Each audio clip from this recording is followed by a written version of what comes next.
என்னை சொந்த ஆள்களில் எனது அப்பா என் வயது 75, அம்மா என் வயது 50. நான் இப்பொழுது எனக்கு தம்பி தங்கச்சி 2 பேர் இருக்கேன். நான் இப்பொழுது படித்துக் கொண்டிருக்கேன். 2006ஆம் ஆண்டு 3ஆம்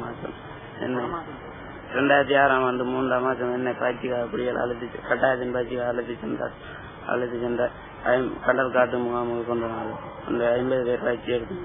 50 பேர்ல 18 வயது குறைந்தவர்கள் 17 பேர் 1.5 மாசம் பயிற்சி எடுத்தவன் விடுவோம் என்று சொன்னார்கள். விடவில்லை.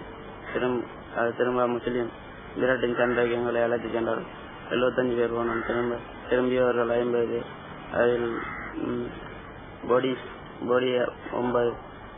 9. திரும்பவும் நாங்கள் வந்து வீட்டை போவது திரும்ப விடவில்லை. அதனால் கிச்சனில் தூக்கி போட்டார்கள். நாங்கள் கிச்சன் வேலை செய்து கஷ்டம்.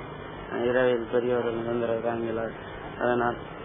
அதனால் நாங்கள் பாய்ந்து வந்தோம். இப்போ ராணுவத்தின் முகாமில் இருந்து ராணுவம் நல்ல சாப்பாடு வந்து எங்களை கவனிக்கின்றது.